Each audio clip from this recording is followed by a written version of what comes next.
Miami, Miami, Miami, Miami, Miami, Miami, Miami, Miami, Miami, Miami, Miami, Miami, Miami. It feels like Miami. Welcome to the Heat Beat Podcast. I'm your host, Giancarlo Navas, and with me today, producer and co-founder, Brian Goins. Yo, that's my life impression. We got pre-gaming co-host, Franky G. What's going on, guys? And heat up a spoon, you pussies. It's Kenny Spence.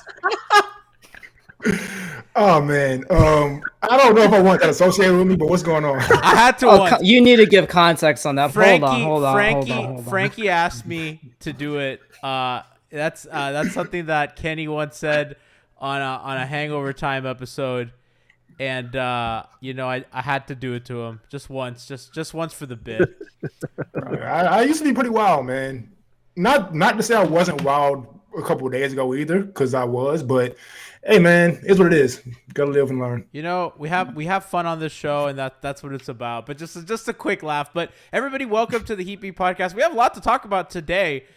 Trade season is in full motion.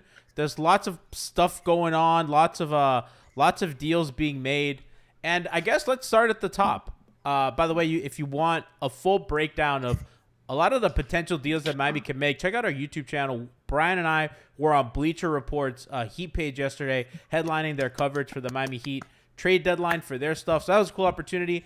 Brian and I got to play with the trade machine and put a bunch of shit in as chat yelled at us. So check that out on the YouTube page. It was fun, and I think Brian did a good job. So Dewayne Dedmon. Wait. You did a good job too. We all did a good job. He said Brian and I. We had a good time. I heard me. I was about to say you need to give yourself credit too.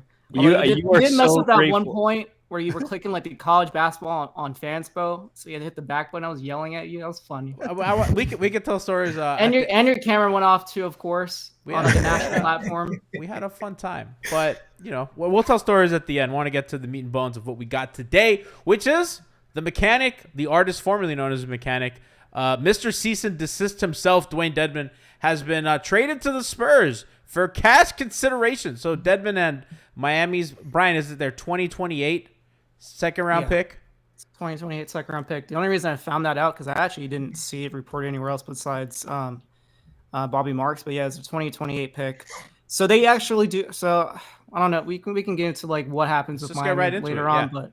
I think, I tweeted out a whole thing, but let's just get into like the pick situation first. So Miami still has 2 first round picks. They didn't trade a first round to unload Dedmon's contract, but they did trade one of their 2 second round picks. I know there's a third one technically that Miami got from OKC that's in the year 2026.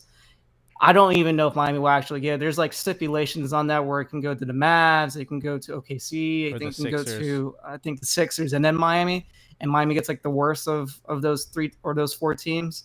But there's a potential that Miami doesn't even get that pick. So I'm not even putting that out there because it's pretty much worthless at this point. It's like the Dwayne Wade pick that was traded to the Cavs. Yeah. Kind of, yeah. So Big me, that's like not even a pick worth mentioning that Miami has to unload. The only other pick that they have is the one now in 2029 because they can trade up to 7 years in advance. And unlike first-round picks, second-round picks you can trade every season. So there's no like every other season with the Stepien rule. So Miami's traded basically all their second round picks for the next 6 years now after this move. So yeah, that's kind of fun.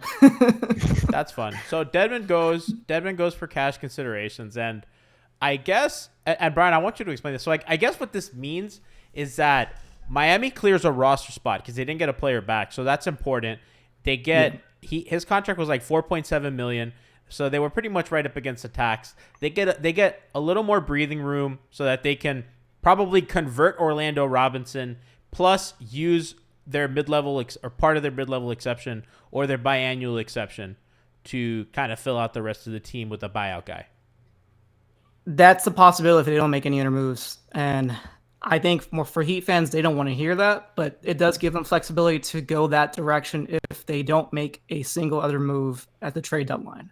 I'm kind of thinking that Miami made this move as a precursor for a second move. That's kind of my general basis. To me, it feels like it's signaling that another move is coming. Whether or not that happens, we'll have to see within these next, less than 48 hours now, as we're recording this pod. But yeah, in a way, Miami does go under the luxury tax, like you mentioned. They're now I mean, they were under 4.86 million. before, but it's more under. Yeah, they were about like 190 before this trade, so now they're at 4.86 million. So it does give them more space. Like you mentioned, they have 13 players on the roster, so they have 2 open roster spots. But Miami must add a 14 player per the CBA. You can only go with 13 players for up to 2 weeks max, and then you have to add a 14 player on your team. So they eventually will find that 14 player to add. Obviously, the most easiest candidate is probably Orlando Robinson, but they don't need to convert him yet. He still has several weeks on his 2-way contract services that they can use up, and then you can sign to a prorated contract. I imagine that's probably what they'll do. I'm actually kind of curious how that's going to work because I know he's coming back from his injury, but who knows if he'll still be healthy enough on that, injured hand or wrist or whatever. I think it was his thumb, whatever. He said he's going to play hurt. So I have no idea how he's going to look. Sounds fantastic. But beyond that, Miami does have 1 second-round pick left to trade, like I mentioned. And then they also gained a $4.7 million trade exception, which could come in handy at the trade deadline, if not this season, then but definitely by next season. And absorbing anybody into that would keep them below the tax, which is something that they're interested in. Franky, they moved Dedmon. Your reaction's what? I need to see a second move. Otherwise, that is horrible cap management, asset management, cap management, because they signed him to be a contract. They told them they didn't expect to play him. It was just to use his bird rights, his limited bird rights, or I don't know what it was, but they got to give him a little bit more than the minimum so they could match the trade. And then they didn't use him at all. They just had to dump him. That's extremely disappointing. When you're already limited in assets as is, extremely disappointing. If that's all, if I'm giving them the benefit of the doubt, I'm not judging it yet until something opens up here on the deadline. But as of right now, like this whole signing of re-signing Dedmon and giving him the extra money, and then having to dump him, it's an F. It's a horrible decision in signing. Kenny, are you with Franky there? I think so. So my optimism. Well, so my optimism is that they did set up for a second move, and that was the main priority.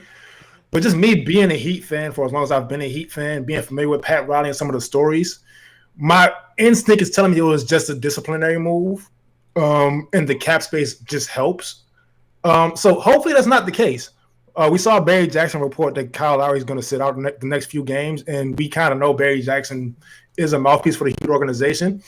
So him sitting out games rather than just like being potentially traded, that's a little feels like softening the blow. Like, hey, nothing's going to really happen, but we will see what happens. I'm sure we're going to talk about Kyle. I'll get back around to what I think of that, but I think, like I said, I think for me, my hope is that it was to set something up, but I think realistically it was probably more of a disciplinary move. That's kind of disappointing. Shout out to Alf in chat gifting out 5 tier 1 subs, and then Professor LEB subscribed again at tier 1. So 6 subs on the night already. Let's go. Professor says, get us, like Alf said, get us OG. Go ahead, Brian. Yep. Here's where I'll counter with what Kenny's saying. So disappointing move in what sense? Because you don't have to unload a second-round pick to cut him off the team. You could have taken a dead cap hit for the rest of the season if they needed to open up a roster spot, and they're still under the luxury tax. So them getting that second-round pick or unloading a second-round pick to open up an extra $4.7 million under the luxury tax. They're getting that luxury tax payment regardless after the season because they're not going over. Okay. Well, in that sense, yeah, I'm not as worried about it. But my fear was that it was just more of just get him out of here. He's not really good for the environment. But if it doesn't make a difference, then disputed. He was liked in the locker room. That was reported that he was a guy that people liked and everything. So. Okay, so I'm a little more comfortable now knowing that stuff. Yeah, I think it was Barry might have said it. It was either Barry or Anthony Chang. The puppet Anthony Chang said that he was well liked in the locker room. Schmidt and Smolnik in chat saying he trying to shop at Whole Foods with food stamps, and then follows it up with Mickey Harrison really out here living paycheck to paycheck. But that's the thing, though. Like, if Brian, correct me if I'm wrong, but if they didn't sign him, they would have had enough space under the cap to sign to use the 15th spot, right? They would have been able to use his spot and an extra spot, right? Yeah. So with a minimum, with the minimums, right? But that's the thing. You wasted the whole season playing extra shorthanded because Udonis' situation. You didn't have any two ways. You didn't trust Jovic. You didn't have two ways you could trust into Orlando recently. And they wasted half the season, 2/3 of the season, really, just not doing anything because of that. And it's so disappointing. I really hope they can turn it around, get something. We'll talk about some of those other trades, but it just adds to like how frustrating of a decision they made. I hope they learned from it. I think that's kind of the biggest criticism that you can say of this kind of era of Miami Heat kind of front office, this latest saga from, kind of from 30-11 to now, where they overvalue cap assets. And I don't always blame them. Like, obviously, Redacted worked out in their favor, right? Like, they moved him for a guy that they wanted and they used, and it didn't hurt their flexibility. I think they thought they would do the same thing with Dedmon, but I think that what Brian's saying is correct, and they're using this as a precursor to another move, or at least to convert a guy and then kind of sign a buyout guy, which at the end of the day, again, probably not the best asset management, but then like you're talking about just filling it out with a minimum, or I guess you could have used your mid-level or your biannual exception. I'm sure that they like saving those, but I do think that they very rarely use their biannual exception. I don't know how many years they've had it and not used it. To be honest, the last time I remember them using it was the Big Three era. They could have used it. They could have used it when they signed Avery Bradley and who else did they sign that year? Mo Harkless. But instead they split up the mid-level instead. But they had values that were very similar to the biannual too. Now we thought it was a biannual because it was like we thought it was, but ended up being reported later that they just split up the mid-level on two players. But yeah, no, they don't really use biannual. I mean, obviously because it hard caps them, and they always want to put themselves with the flexibility to go after that star no matter what point of the season. I feel like at this point we kind of know that star is not coming. That they're willing to go over the luxury tax for. So in my mind, if they want to use the remaining mid-level, which is like 4.4 million that they have, and then their biannual is 4.1 million that they have to spend, they can use either of those two exceptions to go after a buyout guy if they like, and still sign Orlando Robinson later if there is no other move to be made. So I don't know who would be in the buyout market. I've heard reports that Russell Westbrook could potentially be bought out. I don't know how I feel about that, but say he's out there, they could offer him that $4 million contract for the rest of the season. And maybe that's more than enough for everybody else that might be competing for his services if there even is competition out there. But like, to me, like if that's what Miami was trying to get out of it, to me, that doesn't seem like they handled the situation well. Like they definitely miscalculated the Dedmon signing, because it feels like they should have used him as an expiring contract, for a trade, a medium move that's trying to get somebody that's not a buyout player, like Vanderbilt or somebody. Exactly, like of that ilk. So I don't know. We'll see how I feel about it in the next 48 hours. Right now, I'm just like we know what's out there that Miami can do. What direction they go is yet to be seen. Alf gave out another 5 tier 1 subs, and somebody says Alf definitely got that new job. This man making it rain like it's Magic City. Shout out to Alf.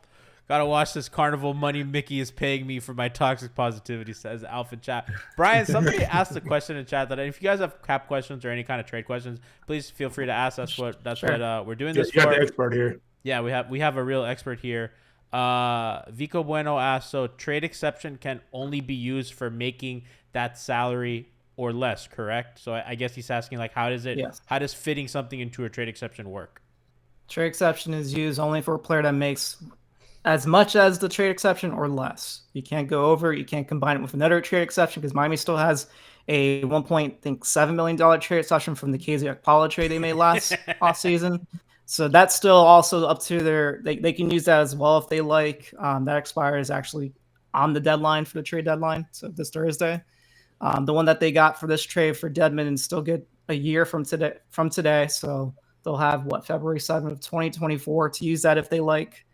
But yeah, in terms of a trade exception, you can't combine it, and you can't use it on top. Like, say you want to go do a trade match for, like, I don't know, a player that's making $4.7 million more than the contracts you're trying to trade match. You can't just like use that on top of the players you're trading. It's basically has to be for a player making that much money that has to fit into that salary, which actually, funny enough, fits a couple of players right now that are potentially possible trade candidates. So guys like Grant Williams, Jerry Vanderbilt are two names that fit, making $4.7 million or less. In that trade exception. So, yeah. Although unlikely they just get moved for a trade exception. Usually that requires draft equity as well because those guys have value. Absolutely. Absolutely. It would have to be draft equity that comes back to Boston or Utah. But in a way, it helps them save money under luxury tax. So in a way, that's Miami offered them like instead of having like cap space to take back a contract, you basically use your trade exception and it works the same way. Listen, you know that Brad Stevens loves to get trade exceptions that he'll never use. That is true. Never. Shout out to the Frog, resubscribed at tier 1. There's also another way you can use a trade exception too. You can actually use it to claim a guy on the waiver wire. Which never That's happens. also another route you can do that. The Frog's resubscribed to tier 1, 21 months. Subscribe to us, so thank you, the Frog, and he also gifted a tier 1 sub. So we appreciate the love here. Chat's asking a lot about Kyle Lowry, and I think he's going to kind of be the talk for the next couple of days. As we said, he kind of set out. I think one of the interesting things that the Dedmon trade does is everything that we said, and it allows you to kind of trade one player for multiple players.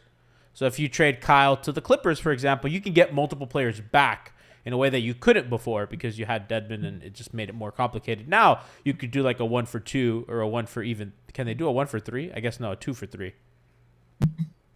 Oh, Miami? Yeah. Miami could do a 1 for 3. They can do 1 for 3, yeah.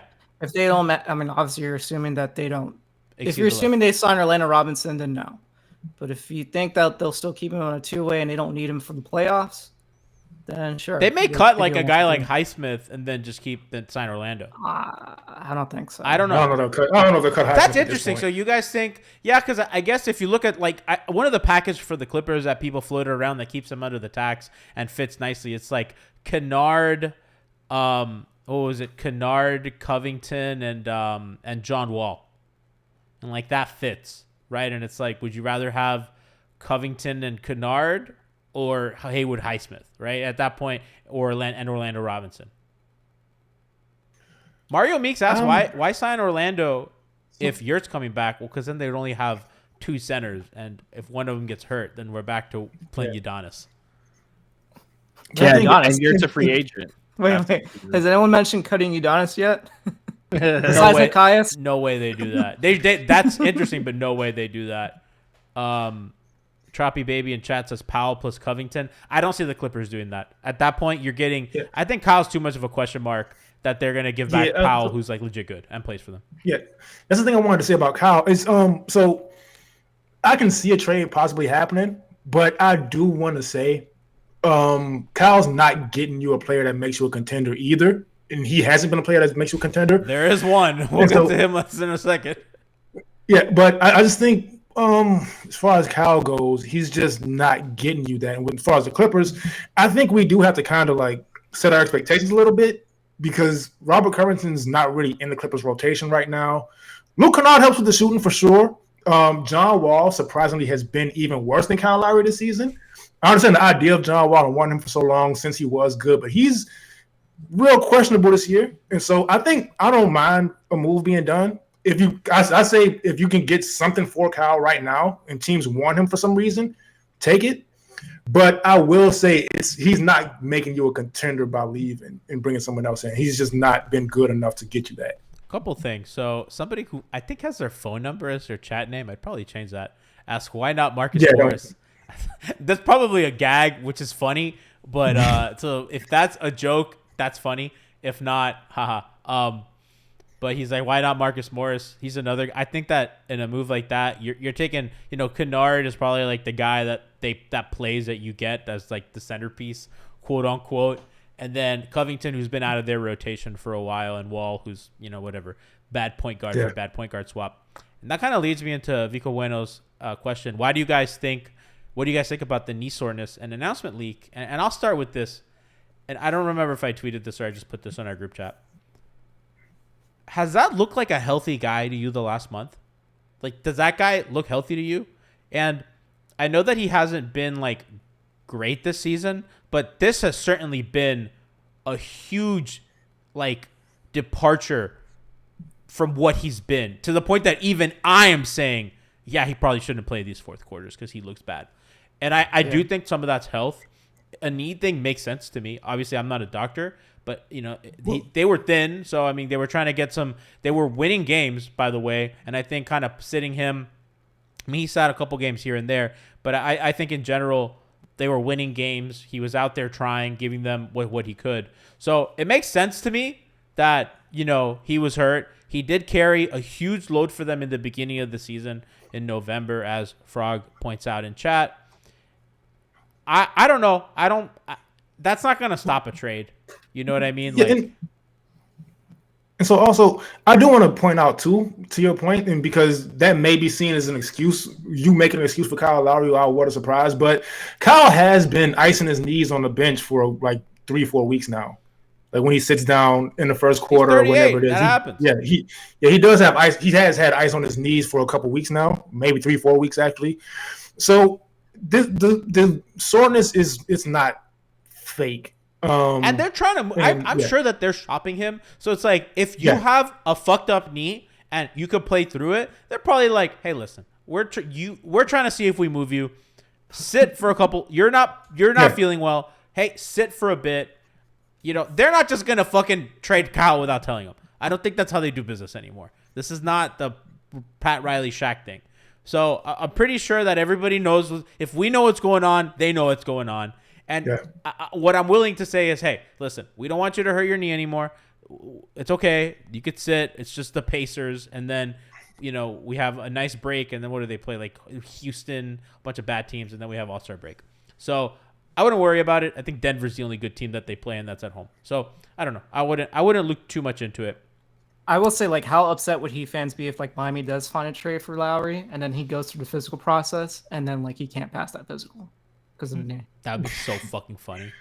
That's not gonna happen. That never happens.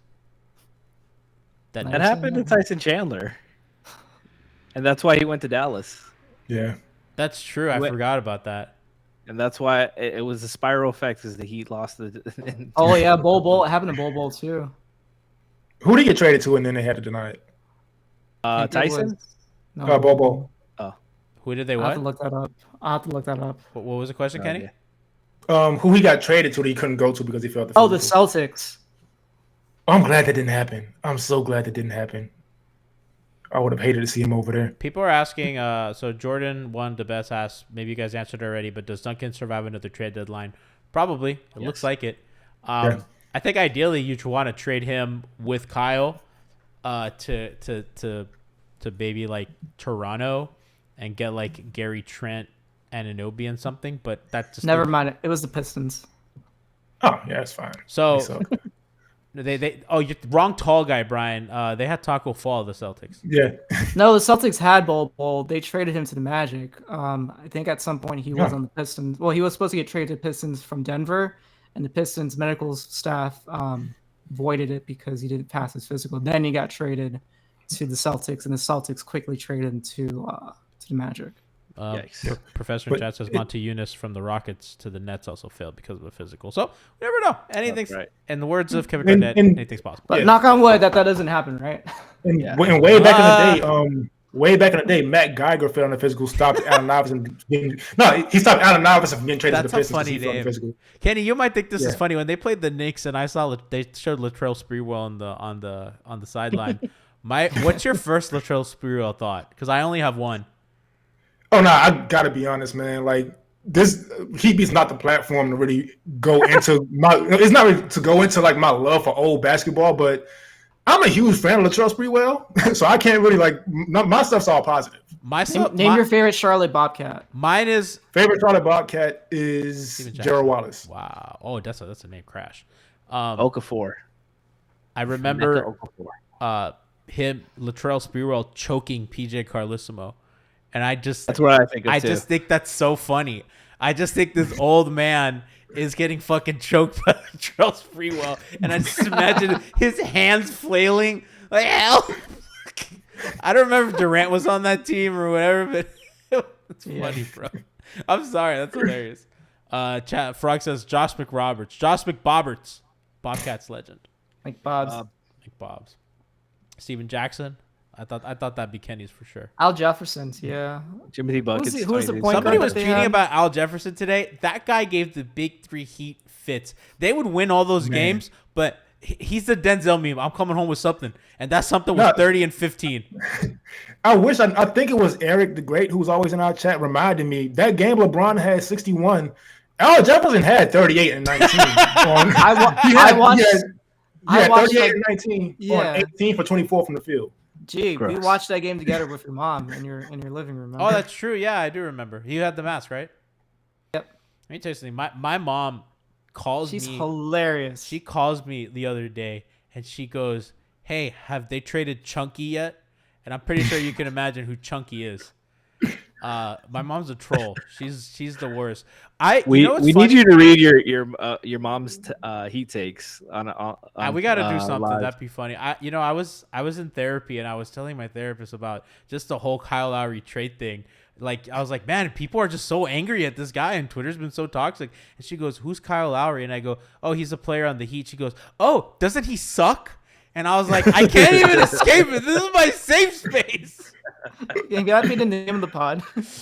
Oh my Isn't he god. stuck? I want to close the show with two things. One of them, so it's been reported that the Heat have interest in Dario Saric, which is a huge huge letdown. Chat's making fun of me for talking about Lowry in therapy. I knew you guys would get a kick out of that.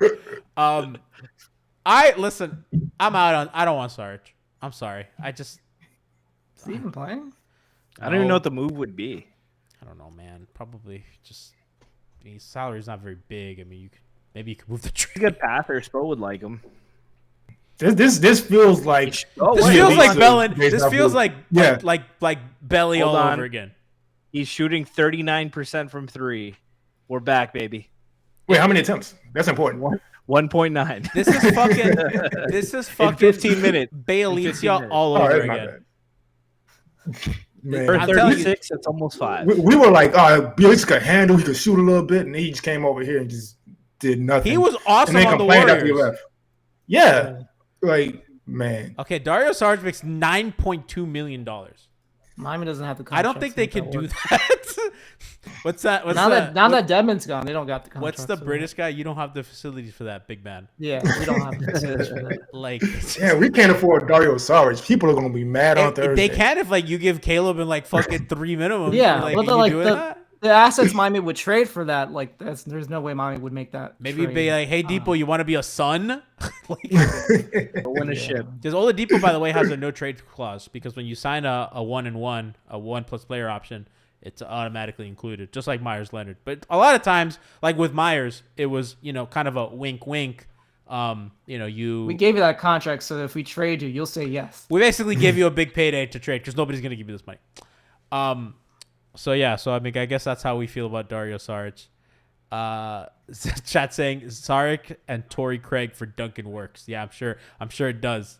It doesn't mean like Saric and Jay for Duncan. So last thing on the docket, Kevin Durant is Kevin Durant appears that he's gonna miss the All-Star game, which means he needs a replacement.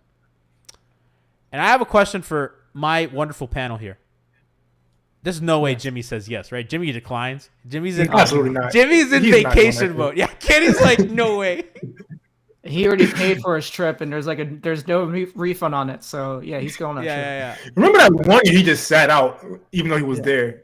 He's Yeah. like, that man does not care about All-Star. I hope they don't send him there. There was one year he played like 4 minutes, got like 4 or 5 turnovers, and sat the rest of the game. I was like, I think it was his first year. I was like, God damn it, Jimmy. So Jimmy. He's just the most anti All-Star game kind of offensive player. Why do I have to talk to Nikias? Even Kyle Korver, way more fun. You know what I mean? Because like they're like, oh, it's like kind of like a vanity. It's like, oh, this like little white guy is like, give him the ball, let him shoot. Hold up, let him cook. Jimmy is just, what's he gonna do? Fucking play defense and grift you like to 22 and 8. Like, No, but you know what though? And I'm just gonna confess this. Me and Jimmy do have something in common, and I also don't like All-Star Weekend. I'm not a fan of it. Aren't you both like 6'6" tall too? I like it.